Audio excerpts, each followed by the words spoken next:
Halo Geodet Muda, saya Rian Zulkifli dari Geodesi 2020. Dan saya Anissa Kambiano Angsari dari Teknik Geodesi Angkatan 2020. Pada kesempatan kali ini, kami akan memperkenalkan seluk-beluk Gedung Teknik Geodesi Universitas Gadjah Mada. Betul banget tuh, hari ini kita akan mengetahui fasilitas apa aja yang ada di Gedung Teknik Geodesi ini. Namun sebelum masuk ke dalam kampus, kita harus mentaati protokol kesehatan dengan memakai masker, cuci tangan, dan juga cek suhu.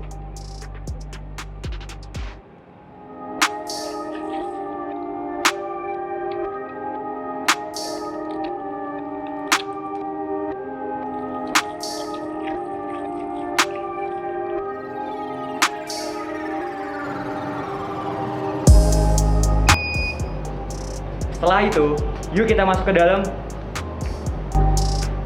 Nah, teman-teman, di lantai 1 terdapat berbagai ruangan dan laboratorium.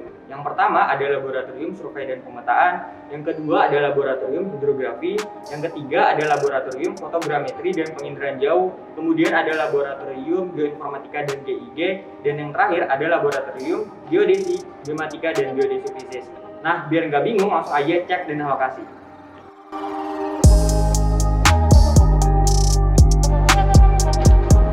Sekarang kita sudah sampai di lab yang pertama. Langsung aja yuk masuk ke dalam.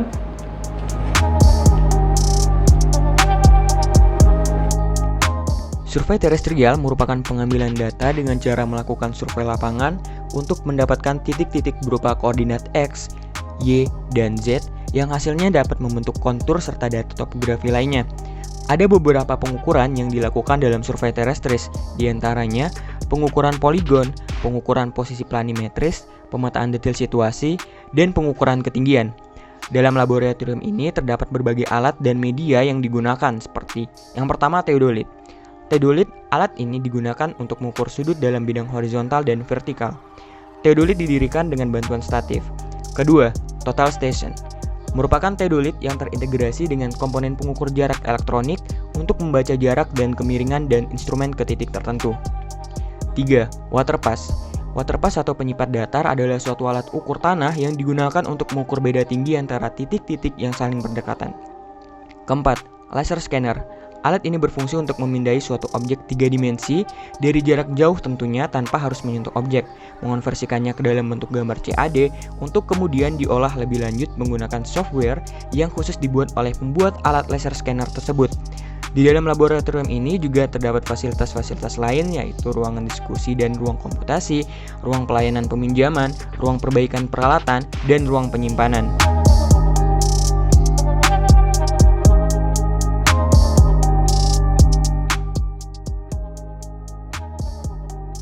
Nah, sekarang kita udah sampai nih di lab hidrografi. Yuk kita cek.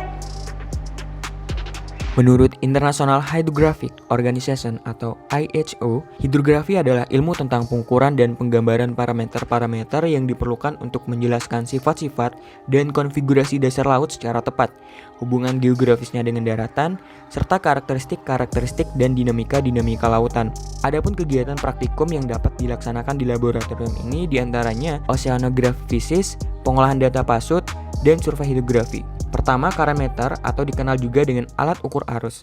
Biasanya digunakan untuk mengukur aliran pada air rendah. Kedua, SBES dan MBES atau Single Beam Echo Sounder adalah alat ukur kedalaman air yang menggunakan pancaran tunggal sebagai pengirim dan penerima sinyal gelombang suara. Sedangkan Multi Beam Echo Sounder merupakan alat untuk menentukan kedalaman air dengan cakupan area dasar laut yang luas. Ketiga, satelit altimetri. Informasi utama yang ingin ditentukan dengan satelit altimetri adalah topografi dari muka laut. Hal ini dilakukan dengan mengukur ketinggian satelit di atas permukaan laut dengan menggunakan waktu tempuh dari pulsa radar yang dikirimkan ke permukaan laut dan dipantulkan kembali ke satelit. Keempat, pressure gauge. Prinsip kerja pressure tide gauge yaitu berdasarkan perubahan naik turunnya air laut yang direkam melalui perubahan tekanan pada dasar laut, kemudian dihubungkan dengan alat pencatat recording unit. Kelima, sub-bottom profiling. Alat ini berfungsi untuk menggambarkan lapisan sedimen di permukaan dan batuan di dasar laut. Sub-bottom profiling juga digunakan untuk memberikan informasi ketebalan sedimen dan stratigrafinya.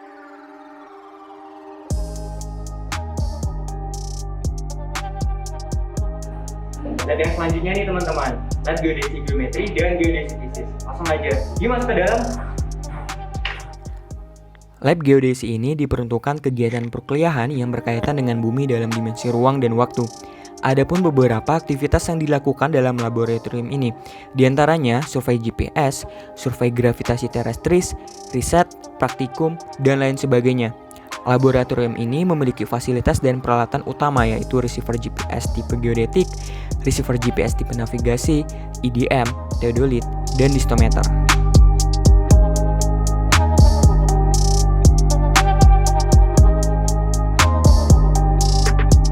Nah, di lab ini banyak komputernya loh teman-teman, apalagi kalau bukan lab fotogrametri dan penginderaan jauh. Yuk kita masuk. Fotogrametri adalah teknik pemetaan wilayah melalui foto udara yang sekarang telah berkembang menjadi LiDAR, Light Detection and Ranging. Alat atau media yang digunakan diantaranya pertama adalah drone. Drone adalah pesawat yang diterbangkan tanpa awak sehingga dikontrol dengan remote control oleh pemiliknya.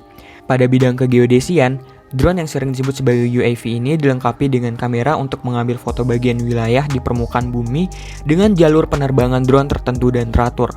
Kedua, Aegisoft Photoscape merupakan software yang digunakan untuk mengolah foto hasil tangkapan kamera atau drone yang bertampalan sehingga membentuk peta 3 dimensi. Dengan syarat foto-foto tersebut memiliki data titik koordinat yang diketahui. Ketiga, Photo Modeler.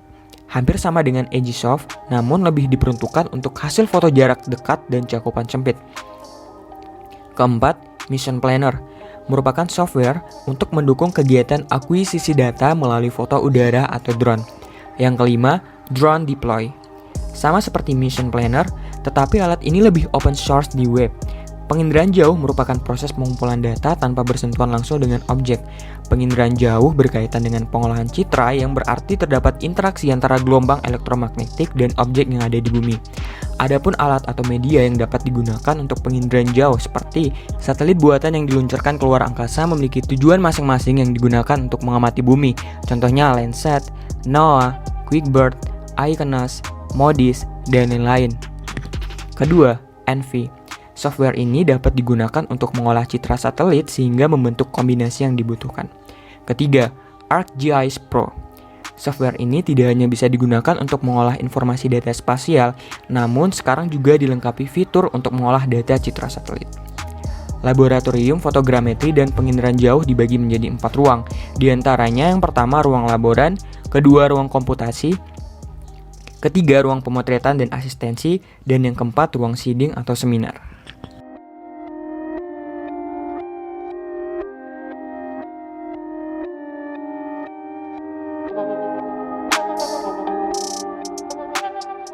Lab terakhir yang ada di lantai 1 nih teman-teman, Lab Geoinformatika dan GIIG. Laboratorium Geoinformatika dan GIIG. Laboratorium ini digunakan untuk melakukan kegiatan praktikum pemrograman komputer, sistem basis data, kartografi, SIG terapan, manajemen informasi pertanahan, evaluasi sumber daya lahan, perencanaan dan pengembangan wilayah, pemetaan digital, sistem informasi geografik, penilaian tanah dan properti, kartografi digital, struktur data spasial, komputer grafik, dan kemah kerja. Selain perangkat server untuk analisis big data geospasial dan server data untuk infrastruktur informasi geospasial, Lab GIIG ini juga menyediakan perangkat HMD atau Head Mount Display untuk keperluan visualisasi melalui virtual reality, perangkat mobile untuk augmented reality, serta peralatan lain terkait dengan analisis dan visualisasi data geospasial.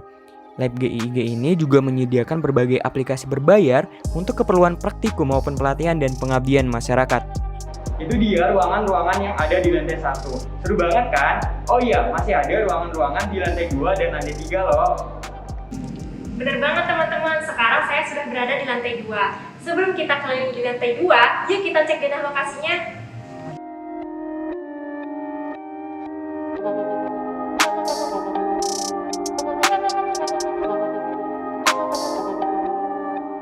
Ini dia teman-teman lab geokomputasi. Biar gak kepo, yuk kita masuk ke dalam.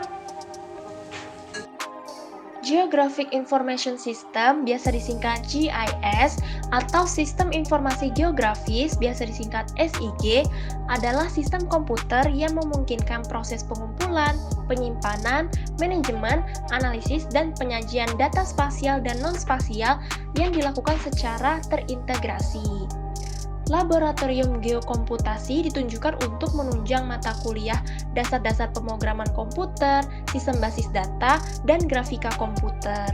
Jadi, ada dua software yang biasa digunakan untuk mengolah informasi data spasial, membuat peta, melakukan analisis spasial, dan sebagainya. Software tersebut yaitu ArcGIS dan QGIS.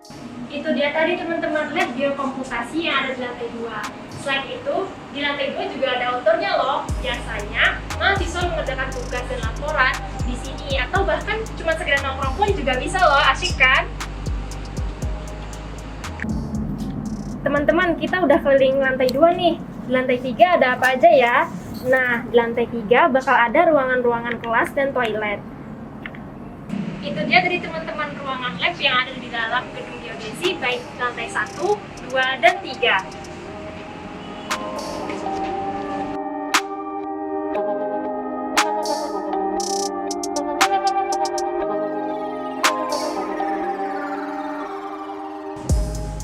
Teman-teman, sekarang kita sudah ada di halaman teknik geodesi. Yuk kita lihat ada fasilitas apa aja di sini. Yang pertama, di sini ada musola geodesi, biasa disebut sebagai musged. Dan tentunya ada tempat wudhu dan toilet untuk laki-laki dan perempuan. Selanjutnya ada sekretariat KMTG Keluarga Mahasiswa Teknik Geodesi. Di depannya terdapat Sekre Geodipa atau geodesi pencinta alam. Lalu ada parkiran, juga pos satpam.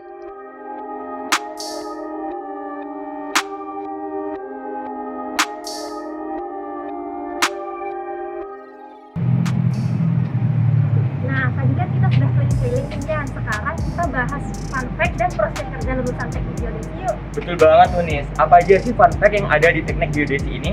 Yang pertama, teknik geodesi UGM merupakan satu dari 8 universitas di Indonesia yang menyediakan teknik geodesi. Yang kedua, punya 6 lab yaitu survei pemetaan, hidrografi, geoinformatika dan IG, fotogrametri dan penginderaan jauh, geomatika dan geodesi fisis, serta geokomputasi. Selanjutnya, teknik geodesi ini dulu gabung dengan geomatika, tapi sekarang geomatika ini sudah punya departemen sendiri di sekolah vokasi. Kemudian, sebutan bagi orang yang bekerja di bidang geodesi adalah geodet atau surveyor. Cuman geodesi yang labnya paling luas, karena bidang kajian geodesi itu mencakup seluruh permukaan bumi. Otomatis lab geodesi itu seluruh dunia. Yang keenam, bakal jadi teman dekat bumi karena hari-hari melihat, mengamat, mengukur, dan menghitung permukaan bumi. Wah, seru-seru banget ya fun fact yang ada di geodesi. Terus untuk prospek kerjanya ada apa aja nih Yan? Banyak dong tentunya. Yang pertama, lembaga pemerintahan seperti Badan Pertanahan Nasional, Badan Informasi Geospasial, Badan Intelijen Negara, Badan Meteorologi, Klimatologi dan Geofisika, Badan Tenaga Nuklir Nasional, Lembaga Penerbangan dan Antariksa Nasional, Bapeda dan Bappenas, kemudian Kementerian Keuangan, Kementerian Kelautan dan Perikanan, dan lain-lain. Yang kedua, ada bidang akademisi dan penelitian seperti Badan Pengkajian dan Penerapan Teknologi, Lembaga Ilmu Pengetahuan Indonesia, dosen, dan lain-lain. Kemudian industri swasta seperti Surveyor Indonesia, PT Aneka Tambang, PT Timah, Freeport, Pertamina, Caltex, dan lain sebagainya. Yang keempat, kontraktor bangunan seperti Wikat, konsultan teknik, dan lain-lain. Kemudian konstruksi jalan dan jembatan seperti PT Waskita Karya, PT Adikarya, dan lain sebagainya. Dan yang terakhir, industri kreatif seperti Gojek, Grab, dan Earmaps. Nah, itu dia merupakan fun fact dan prospek kerja dari lulusan teknik geodesi. Menarik bukan? Menarik banget dong pastinya, prospek kerjanya semuanya menjanjikan. Oke, cukup sekian geodetir kita pada hari ini. Semoga kita segera berkumpul di teknik geodesi tercinta ini. Saya Anis. Saya Rian. Kami pamit undur diri, terima kasih semuanya. Geodesi, satu hati.